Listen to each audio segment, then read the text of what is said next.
কোন আমলের কারণে মক্কা মদিনা তার কাছে? আল্লাহর একজন বান্দা রবি ইবনে সুলাইমান এবার হজ করতে যাবে। হজ করতে যাওয়ার আগে ওরা 10 জন মিলে একটা কাফেলা করছে, 10 বন্ধু মিলে হজে যাবে।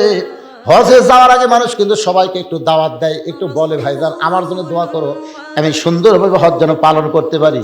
এরকম দোয়াটা চাই না? যেরকম চাই কি চায় না?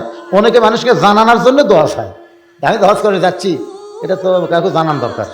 দেখবেন কত লোক কিন্তু হজ করে আসে, কেউ জানি না যে হাজি, বলতে ভাই আরাফার ময়দানে সেই কেউ শুনবার চাচা আই রে শয়তান পাথর মারতে যা ঠেলা ঠেলি ভাই, মানে ওই যে হজ করছে এটা মানুষকে জানাচ্ছে। আল্লাহ কই রে আমল গোপন না করে প্রকাশ করলি তোর খালি নামের আগে হাজি হলো কিন্তু হাজি কবুল হলো না। কথা কারণ ঠিক কিনা? রবি ইবনে সুলাইমান এক বন্ধুর বাড়িতে দোয়া চাইয়া গভীর রাত্রে বাড়ির দিকে আসতেছেন। আসার সময় দেখে রাস্তার পাশে কে যেন কি করতেছে। রবি ইবনে সুলাইমান ভালো করে দেখার জন্য একটু নিকটে গিয়ে তাকায় দেখেন একটা মহিলা মরা গাদার গা থেকে গোস্ত কাটতেছে, আর ওই গোস্তটা টোপলা বাঁধতেছে। গাধা খাওয়া হারাম, গাধা খাওয়া হারাম আর মরা গাদার গোস্ত। রবি ইবনে সুলাইমান চিন্তা করে এটা কেমন মেয়ে, রাতের বেলা মরা গাদার গোস্ত কাটতেছে, হয়তো কোনো হোটেলে সাপ্লাই দিবে। মনের মধ্যে সন্দেহ করে মেয়েটা যখন গোস্তের টোপলা নিয়ে রওনা দেয়, রবি ইবনে সুলাইমান নিজের বাড়ির দিকে না গিয়া ওই মেয়েটার পিছনে পিছনে রওনা দেয়। মেয়েটা একটা ভাঙ্গা বাড়ির মধ্যে ঢোকার সঙ্গে সঙ্গে দুইটা মেয়ে মা মা বলে কাঁদতেছে। মা বলতেছে মা আর কান্দা লাগবে না, আল্লাহর নিয়ামত গোস্ত পাইছি, এই গোস্ত সিদ্ধ করে তোমরা খাও আর আল্লাহর শুকরিয়া আদায় করো। রবি ইবনে সুলাইমান চমকে গেল, একে তো গাধা খাওয়া হারাম, তারপরে মরা গাধার গোস্ত নিজের মেয়েদেরকে মা দিয়ে বলতেছে সিদ্ধ করে খাও আল্লাহর শুকরিয়া আদায় করো। মেয়েটা খুশি হয়ে যখন দুইটা মেয়ে গোস্তের টোপলা নেয়, এমন সময় রবি ইবনে সুলাইমান বলে মা তুমি কেমন মা, তুমি তোমার ক্ষুধার্ত মেয়েদেরকে মরা গাধার গোস্তের টোপলা দিলে, ও মা তুমি কেমন মা? মা বলতেছে পথিক এই গভীর রাত্রে আমার বাড়ির ধার দিয়ে চলে যাচ্ছ, চলে যাও, আমার দিকে তোমার তাকান লাগবে না। আজকে দুইটা আমার মেয়ে আজকে কয়েকদিন হলে না খেয়ে থাকার কারণে বারবার যখন আমার কাছে খাবার চায়, আমি মা কোথায় খাবার পাবো? আমার স্বামী কয়েক বছর আগে দুনিয়া থেকে বিদায় হয়ে গিয়েছে, আমি একজন বিধবা নারী, দুইটা যুবতী মেয়েকে কি করব? রাতের অন্ধকারে আমি বের হয়ে গেছি কিছু খোঁজার জন্য, ক্ষুধা নিবারণের জন্য। এখন গাধা খাওয়া হারাম না হালাল এটা পরখ করার শক্তি বিবেক আমার নাই, মরা গাদা না জেতা গাদা এইটা চিন্তা করার শক্তি আমার অন্তরে নাই। আমি গোস্ত মেয়েদেরকে দিয়েছি, মেয়েরা সিদ্ধ করে খাবে, আল্লাহর শুকর আদায় করবে, কারণ এই মুহূর্তে জীবন বাঁচান ফরজ মনে হয়ে গেছে। রবি ইবনে সুলাইমান বলেন মা তোমার মেয়েদেরকে মরা গাদার গোস্ত খাইতে দিও না। এবার আমি হজে যাবার চাইছিলাম মা, আমি আর হজে যাব না, আমার সমস্ত হজের টাকা পয়সা আমি তোমাদেরকে দান করে দিব। এক দৌড়তে বাড়িতে গেলেন, বাড়ি যাওয়ার পরে যা কিছু তার ছিল সব কিছু টোপলা করে মায়ের হাতে দিয়ে দিলেন। মা মেয়ে খুশি হয়ে আল্লাহকে বলতেছে আল্লাহ তোমার যেই বান্দা মক্কা মদিনায় যাবার চাইছিল কিন্তু আমাদের ক্ষুধার্ত দেখে সব দান করে দিল, আমরা মা আর মেয়ে মিলে দোয়া করি আল্লাহ মক্কা মদিনা এই বান্দার বাড়িতে হাজির করে দিও। রবি ইবনে সুলাইমান বলে মা উল্টা দোয়া করো না, কারণ মক্কা মদিনা কোনোদিন মানুষের বাড়িতে আসে না। মেয়ে দুইটার মা বলতেছে আমরা দোয়া করার মালিক আর কবুল করার মালিককে, আমাদের মন চাইলে দোয়া করছে, আল্লাহ কবুল করতেও পারে নাও পারে। রবি ইবনে সুলাইমান চলে আসলেন বাড়িতে, নির্দিষ্ট সময় ওরা আরো 9 বন্ধু বললেন চলো বন্ধু হজে যাই। বলে এবার তোমরা যাও, হয় আমি আবার যাবো না, আমার একটু সমস্যা আছে। 9 বন্ধু বলে কে রে কত মানুষকে আমরা বললাম, এবার আমরা 10 জন মিলে হজে যাবো কাফেলা করে, আর তুমি সবার কাছে দোয়াও চাইলে আজকে হঠাৎ বলতেছো যাবা না। যাবো না রে ভাই তোরা যা। ওরা 9 বন্ধু হজ করে সর্বপ্রথম রবি ইবনে সুলাইমানের বাড়ির দরজায় হজ শেষ করে নিজের বাড়িতে না গিয়ে রবি ইবনে সুলাইমানের বাড়ির দরজায় ওই 9 বন্ধুর মধ্যে একজনের মাথাতে একটা টোপলা, মাথা কি একটা টোপলা, দরজা ডাকতেছে রবি ইবনে সুলাইমান, এই রবি ইবনে সুলাইমান দরজা খুলে দেখে 9 হাজি তার সামনে দাঁড়ায় আছে। জোরে করে সুবহানাল্লাহ।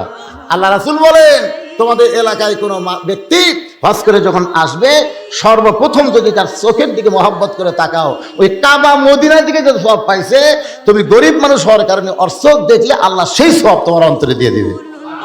এই জন্য হজ করে আসার সঙ্গে সাথে কমপক্ষে 40 দিন সেই ব্যক্তি বেগুনা মাসুম থাকে, তার সঙ্গে একটু মোসাফা করা, মুআনিকা করা, আবার খালি জমজমের পানি খাওয়ার জন্য এটা করা হবে না। আমার অনেক সময় হজ করে এসে লুকে থাকি, তুই খুরমা খেজুর খাবি, পানি খাবি, হুজুর আমার একটা জায়নামাজ হবি না, আমার একটা তসবি আপনি দিবেন না হুজুর? কি তসবি জায়নামাজ না, হাজির চেহারার দিকে তাকায় থাকলে কাবা মদিনা দেখার সওয়াব আল্লাহ দান করবে। সুবহানাল্লাহ বলেন। রবি ইবনে সুলাইমান বলে, ভাইজান তোমরা 9 জন বন্ধু আমার বাড়ির দরজায়, আমার ভাগ্য এত ভালো, যার মাথা টোপলা আছে, এই মিথ্যা দেখ এই কি হজে যাওয়ার আগে তোর কাছে আইলাম, তুই কইলি এবার হজে যাবো না, কি কারণে যাবি না? কারণও বললি না। তুই যে কাবা ঘর তাওয়াফ করার সময় এই যে আমার মাথার টোপলা, তুই যে আমার টোপলা দিয়ে বললি ভাই এই টোপলা নিয়ে আল্লাহ ঘর তাওয়াফ করতে আমার কষ্ট হচ্ছে, টোপলাটা একটু ধরতো, তোর টোপলা আমাকে দিয়ে তুই আল্লাহর ঘর তাওয়াফ করলি, আমরা 9টা বন্ধু দেখলাম, তুই আমাকে সাথে সাথে থাকতে থাকতে হারাই গেলি, আমরা গোটা মক্কা খুঁজা তো পাইনি রে, তুই টোপলাখানা দিয়ে কোথায় হারিয়ে গেলি। আবার হঠাৎ থেকে তুই সাফা মারওয়া সাই করতেছিস, তোকে টোপলা দেওয়ার জন্য তোর পিছনে পিছনে আমরা 9 বন্ধু দৌড়াই, কিন্তু হঠাৎ থেকে তুই আর নাই। গোটা মক্কায় খুঁজে যখন পাওয়া গেল না, চলে আসলাম মদিনায়।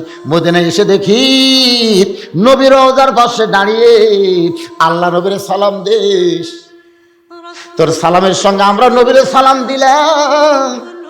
তোর সালাম দেওয়ার সময় তুই এমন ভাবে কাঁদতেছিলিস রে পাগল, আমরা তোর সঙ্গে কাঁদতেছিলাম।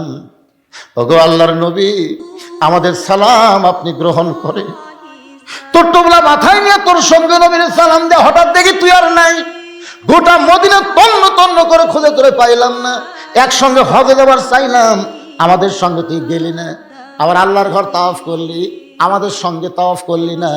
এই টোপলাখানা দিয়া সাবা মারা সাই করলি, আমরা তোর সঙ্গে ছিলাম, কোথায় হারিয়ে গেলি। আবার মদিনায় নবী রওজা জিয়ারত করলাম, তুই আমার সঙ্গে ছিলি।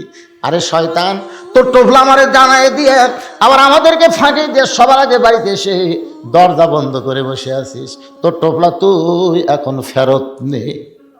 মাথার টোপলা যখন রবি ইবনে সুলাইমানকে ফেরত দেয়, রবি ইবনে সুলাইমান কান্দে বলে, ও বন্ধুরা, আমি হজে যাইনি ভাই, আমি আল্লাহর শপথ করে বলতেছি আমি এবার হজে যাইনি ভাই, আমি যাইনি ভাই।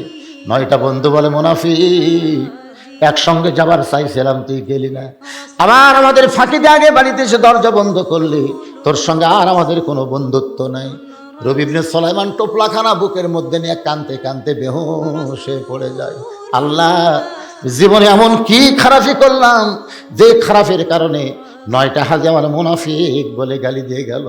কাঁদতে কাঁদতে যখন বেহুশ হয়ে যায়, ওই বেহুশ অবস্থায় দেখতে পায় আল্লাহর নবী রবি ইবনে সুলাইমানের ঘরের মধ্যে হাজির হয়ে গেছে।